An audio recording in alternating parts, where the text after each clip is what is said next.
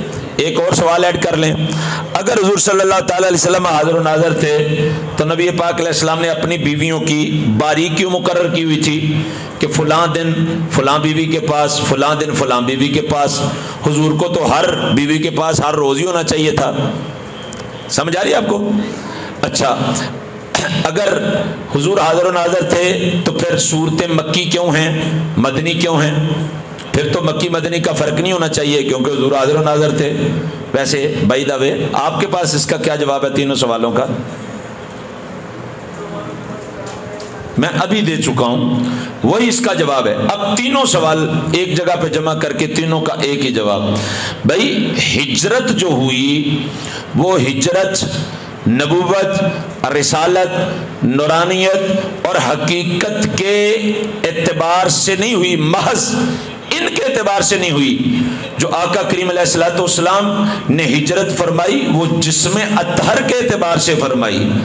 حضور اپنی نبوت و رسالت کے اعتبار سے حاضر و ناظر تھے، مگر جو ہجرت ہوئی وہ جسم اطہر کے ساتھ ہوئی، اور یہ تو ہمارا عقیدہ ہے. اچھا، حضور کو معراج کیوں ہوئی جی؟ اگر حضور حاضر و ناظر تھے تو پھر معراج پہ حضور کیوں گئے؟ آپ سوال سن رہے ہیں؟ اچھا، ہم اس کے حوالے سے بڑی سادہ سی بات کرتے ہیں کہ بھائی اللہ تبارک و تعالیٰ فرماتا ہے نحن اقرب الیہ من حبل الورید، کہ ہم تمہاری شاہ رگ کے بھی قریب ہیں.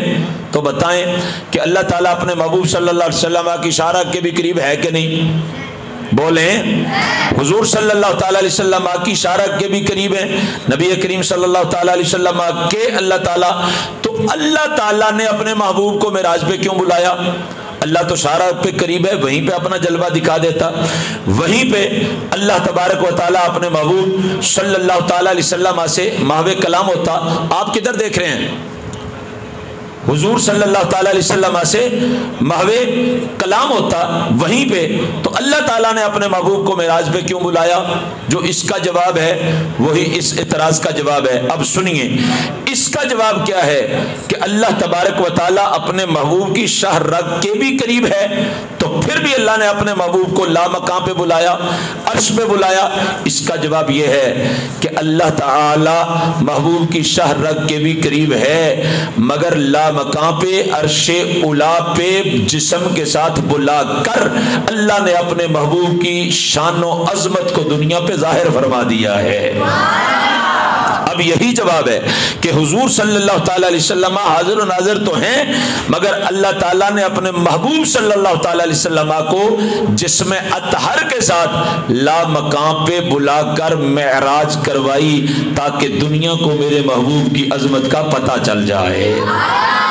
اور دیکھیے آپ معراج کی رات سارے نبی حضور کے پیچھے ہیں، سارے نبی حضور کے پیچھے نماز پڑھ رہے ہیں. سب کا عقیدہ ہے، جو حضور کو حاضر و ناظر نہیں مانتے وہ بھی مانتے. بخاری و مسلم کی حدیث ہے سارے نبیوں نے حضور صلی اللہ علیہ وسلم کے پیچھے نماز ادا کی ہے. سارے فرشتوں نے بیت المعمور میں حضور صلی اللہ تعالی علیہ وسلم کے پیچھے نماز ادا کی ہے. مطلب یہ ہے کہ یہ سارے جانتے تھے کہ ہم سب کے سردار محمد رسول اللہ صلی اللہ علیہ وسلم ہیں.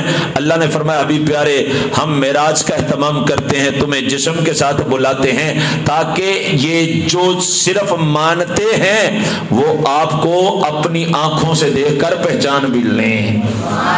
تو اس لیے اللہ تعالیٰ نے اپنے حبیب صلی اللہ تعالیٰ علیہ وسلم کو معراج کروائی. اب یہاں پہ جب معراج کا تذکرہ ہوا ہے تو اب ایک بات اور آپ کو بتاؤں. آپ حاضر ہیں؟ ایک بات آپ کو اور بتاؤں. صحیح مسلم میں حدیث ہے اور یہ معراج کے دنوں میں ہم اس پہ بڑا کلام کرتے ہیں. صحیح مسلم میں حدیث ہے نبی کریم صلی اللہ تعالیٰ علیہ وسلم فرماتے ہیں کہ میں موسیٰ کلیم اللہ علیہ السلام کی قبر کے قریب سے گزرا تو وَهُوَ قَائِمٌ يُصَلِّي فِي قَبْرِهِ. یہ حدیث کے لفظ ہیں صحیح مسلم کے. حضور فرماتے ہیں کہ میں موسیٰ کلیم اللہ کی قبر کے پاس سے گزرا تو موسیٰ کلیم اللہ کھڑے ہو کر نماز پڑھ رہے تھے. بولیں گے آپ؟ کھڑے ہو کر نماز پڑھ رہے تھے. یہ کسیب احمر کے پاس سے حضور گزرے تو حضرت موسیٰ کہاں ہیں؟ بولیں کہاں ہیں؟ اب اپنی قبر انور میں ہیں۔ اب حضور علیہ الصلوۃ والسلام بیت المقدس میں پہنچے فلسطین میں، تو حضور فرماتے ہیں جو نبی استقبال کر رہے تھے موسیٰ ان میں بھی موجود تھے۔ نہیں، آپ کو شاید سمجھ نہیں آ رہی یا زیادتی کر رہے ہیں، بول نہیں رہے۔ قبر میں بھی موسیٰ موجود اور استقبال میں بھی موسیٰ موجود۔ اچھا، پھر حضور فرماتے ہیں جب مجھے مصلی امامت پہ کھڑا کیا گیا تو میرے پیچھے جو ہستیاں تھیں ان میں ایک آدم علیہ السلام تھے، ایک ابراہیم علیہ السلام تھے، اور انہی میں ایک موسیٰ علیہ السلام بھی تھے۔ سارے نبی کریم صلی اللہ تعالی علیہ وسلم کے پیچھے نماز پڑھ رہے ہیں۔ اچھا، یہ تیسرا موقع آ گیا۔ اب چلیں، آقا کریم علیہ السلام فرماتے ہیں میں چھٹے آسمان میں پہنچا، بخاری و مسلم کی متفق علیہ حدیث، حضور فرماتے ہیں وہاں بھی موسیٰ موجود ہیں، وہاں بھی موسیٰ کلیم اللہ موجود ہے علیہ السلام۔ حضور فرماتے ہیں میں عرش پہ گیا، اللہ مقام پہ اللہ کے جلووں میں گیا، جب میں واپس پلٹا تو موسیٰ علیہ السلام پھر چھٹے آسمان پہ موجود ہیں۔ کتنے مقام ہو گئے؟ 5۔ پہلا کثیب احمر کے مقام پہ موسیٰ علیہ السلام اپنی قبر انور میں موجود ہیں، دوسرا استقبال میں موجود ہیں، تیسرا حضور کے پیچھے نماز پڑھ رہے ہیں، چوتھا چھٹے آسمان پہ موجود ہیں، پانچواں واپسی پر چھٹے آسمان پہ بھی موجود ہیں۔ اسی بات کو تو حاضر و ناظر کہتے ہیں کہ موسیٰ کلیم اللہ ایک ہیں، قبر میں بھی موجود ہیں اور استقبال میں بھی موجود ہیں، حضور کے پیچھے نماز بھی پڑھ رہے ہیں، چھٹے آسمان پہ بھی دونوں وقت میں موجود ہیں۔ یہی تو ہمارا عقیدہ ہے کہ ہمارے آقا صلی اللہ تعالی علیہ وسلم جب چاہیں، جہاں چاہیں، جتنے مقام پہ چاہیں اپنا جا کے جلوہ دکھا سکتے ہیں۔ سمجھ آ گئی بات کی؟ اچھا، اب یہاں پہ کہ جا سکتے ہیں اور جلوہ دکھا سکتے ہیں، یہاں معراج شریف کی رات کا ہی واقعہ اس بات کا بھی ثبوت دے رہے کہ معراج شریف کی رات کوئی نبی مشرق میں آرام کر رہا تھا، چونکہ سارے نبی تو وصال کر چکے ہیں، 4 نبی زندہ تھے، 2 آسمانوں پہ اور 2 زمین پہ، 4 نبی زندہ، سارے کے سارے وصال جاری کر چکے ہیں، مگر سارے کے سارے نبی مسجد اقصیٰ میں رسول اللہ صلی اللہ علیہ وسلم کے پیچھے نماز پڑھنے کے لیے حاضر ہیں۔ پھر کوئی پہلے آسمان پہ ہے، کوئی دوسرے پہ ہے، کوئی تیسرے پہ ہے، کوئی چوتھے پہ ہے، کوئی چھٹے پہ ہے، کوئی 7ویں پہ ہے، کسی سے جاتے ہوئے ملاقات ہو رہی ہے اور کسی سے آتے ہوئے ملاقات ہو رہی ہے۔ یہاں یہ واقعہ معراج کا واقعہ تو یہ بتا رہا ہے کہ صرف ہمارے نبی ہی نہیں، جب چاہیں جہاں چاہیں تشریف لے جا سکتے ہیں۔ اللہ نے سارے نبیوں کو ہی یہ شان عطا فرما رکھی ہے کہ وہ جب چاہیں جہاں چاہیں تشریف لے جا سکتے ہیں۔ کوئی سمجھ آئی بات کی؟ تب بے شمار کتابوں میں لکھا ہوا ہے کہ حرم کعبہ میں، حرم مکہ میں جہاں حتیم ہے، جدھر مزاب رحمت ہے اور آگے دیوار بھی بنی ہوئی ہے، وہاں پہ 70 نبیوں کی قبریں ہیں۔ کتنی نبیوں کی قبریں ہیں؟ کتنی کی؟ 70 نبیوں کی قبریں ہیں۔ اور ہجرت کہاں سے شروع ہوتی ہے؟ مکہ پاک سے شروع ہوتی ہے، سوری ہجرت کہہ رہا ہوں، معراج مکہ پاک سے شروع ہوتی ہے، وہاں سے شروع ہوتی ہے جہاں 70 نبیوں کی قبریں موجود ہیں۔ حاضر ہیں اب 70 نبیوں کی قبریں موجود ہیں۔ یہ 70 نبی جن کی قبریں، جن کے مزارات حرم کعبہ میں موجود ہیں، یہ بھی میرے حضور کے پیچھے مسجد اقصیٰ میں کھڑے نماز پڑھ رہے ہیں۔ سمجھ آ رہی ہے آپ کو؟ تو پتہ چلا کہ ہم نبیوں کو اپنے پر قیاس نہیں کر سکتے۔ یہ نہیں کہہ سکتے لو جی اسی مر گئے بھگوال والی قبرستان وچ دفن ہو گئے تے اساں فلانی جگہ کنج جاواں گے، فلانی جگہ کنج جاواں گے۔ یہ ہم ہیں، وہ اللہ کے محبوب ہیں، وہ اللہ کے نبی ہیں، وہ جب چاہیں جہاں چاہیں تشریف لے جا۔ اور یہاں سے یہی معراج کے واقعہ سے نبیوں کا علم بھی ثابت ہو رہا ہے۔ بھئی دیکھیں، ہم نے ایڈورٹائزنگ کی، پورے علاقے میں فلیکسیں لگائیں، 4000 کے قریب ہم نے بروشر تقسیم کیا، اعلانات ہوئے، مساجد میں درس ہوئے، خطباء نے خطبات جمعہ میں یہ قاری کورس کی تشہیر کی، لوگوں کو بتایا، اور تب جا کے آپ 100 کے قریب لوگ جو ہیں وہ یہاں پہ اکٹھے ہوئے۔ کیسے اکٹھے ہوئے؟ آپ کے علم میں تھا کہ کہ یہاں پہ قاری کورس ہو رہا ہے, یہاں پہ دورہ تجوید و قرات ہو رہا ہے, آپ کے پاس اختیار تھا کہ آپ آ سکتے تھے, آپ زندہ تھے تو تب آئے, ایسے ہی ہے نا, علم تھا تب آئے, زندہ تھے تب آئے, اختیار تھا تب آئے. بطور مثال کسی کے پاس اختیار نہ ہو, وہ گھر سے نکل ہی نہیں سکے, اس کے علم میں ہو کہ جامعہ مسجد حدیبیہ میں قاری کورس ہو رہا ہے, دورہ تجوید و قرات ہو رہا ہے, مگر وہ جیل میں بند ہے, اس کے پاس اختیار ہی نہیں, وہ آ ہی نہیں سکتا, تو وہ پڑھ نہیں سکے گا. سارے کے سارے نبی معراج کی رات حضور صلی اللہ علیہ وسلم کے پیچھے نماز پڑھ رہے ہیں, مطلب ہے سارے کے سارے نبی زندہ بھی ہیں, سب کو علم بھی ہے, اور سب کو اللہ نے اختیار بھی دے رکھا ہے. تو جب یہ دوسرے نبیوں کی شان ہے تو ہمارے نبی تو وہ ہیں سب سے اولا و اعلیٰ ہمارا نبی, سب سے بالا و والا ہمارا نبی, اپنے مولا کا پیارا ہمارا نبی, دونوں عالم کا دولا, ملک کونین میں انبیاء تاجدار, تاجداروں کا آقا, خلق سے اولیاء, اولیاء سے رسول, اور رسولوں سے اعلیٰ. تو جب دوسرے نبیوں کی یہ شان ہے تو ہمارے آقا صلی اللہ تعالی علیہ وسلم کی کیا شان ہوگی. وقت سمٹ رہا ہے, میں پہلے آپ کو بتا چکا کہ حضور کی دو حالتیں, ایک حالت حقیقت نورانیت نبوت اور رسالت, اور ایک حالت بشریت. بار بار یہ بتا چکا کہ ہمارا یہ دعویٰ نہیں ہے کہ حضور بشریت کے اعتبار سے حاضر و ناظر ہیں, بلکہ ہمارا یہ دعویٰ ہے کہ حضور حقیقت نورانیت نبوت اور رسالت کے اعتبار سے حاضر و ناظر ہیں. لہذا اگر کوئی ہمارے اس عقیدے پہ اعتراض کرے گا تو اسے ہمارے عقیدے کے مطابق کرنا چاہیے. آخری اعتراض اور پھر آپ کے سوال, اگر کوئی آپ کے ذہن میں سوال ہو تو آپ اس کو کر لیجئے تاکہ ہمارا آج کا سبق اختتام پذیر ہو. بڑا سوال ہوتا ہے, لو جی سنیو, ایک تو تمہارا عقیدہ حضور حاضر و ناظر ہیں, دوسرا ایک بندہ کہتا ہے دم بدم پڑھو درود, حضرت بھی ہیں یہاں موجود, دوسرا بندہ کہتا ہے کدی آؤ غریباں دے محلے یا رسول اللہ. ایک بلا رہا ہے, کبھی کہتا ہے میرے خواب میں تم آنا مدنی مدینے والوں, اور ایک طرف کہتے ہو حضور حاضر و ناظر ہیں, ایک طرف کہتے ہو حضور خواب میں آ جاؤ, اور کبھی کہتے ہو جان کنی کے وقت آنا جلوائے زیبا دکھانا. تو تم دونوں میں سے کوئی ایک تو سچا ہے نا, تو ایک جھوٹا ہے. ایک کہتا ہے حضرت بھی ہیں یہیں موجود, ایک کہتا ہے کدی آؤ غریباں دے محلے یا رسول اللہ. ایک بلا رہا ہے اور ایک کہتا ہے موجود ہیں. سمجھ آئی بات کی؟ اب اس کا کیا جواب ہے؟ جواب آپ کو دے چکا ہوں, مگر اب آپ کو سمجھانے کے لیے دوبارہ کہہ دیتا ہوں. بھئی دونوں سچے ہیں, دونوں بولیں, دونوں. جو کہتا ہے دم بدم پڑھو درود, حضرت بھی ہیں یہاں موجود, وہ بھی سچا ہے. جو کہتا ہے جان کنی کے وقت آنا, وہ بھی. جو کہتا ہے یقیناً آپ ہر عاشق کے گھر تشریف لاتے ہیں, میرے گھر میں بھی ہو جائے چراغاں یا رسول اللہ, وہ بھی. جو کہتا ہے کدی آؤ غریباں دے محلے یا رسول اللہ, وہ بھی. کیسے سچا ہے؟ جو کہتا ہے دم بدم پڑھو درود, حضرت بھی ہیں یہاں موجود, وہ کہہ رہا ہے کہ میرا عقیدہ یا رسول اللہ آپ اپنی حقیقت کے اعتبار سے یہاں تشریف فرما ہیں, آپ اپنی نورانیت کے اعتبار سے یہاں تشریف فرما ہیں, آپ اپنی نبوت اور رسالت کے اعتبار سے یہاں تشریف فرما ہیں.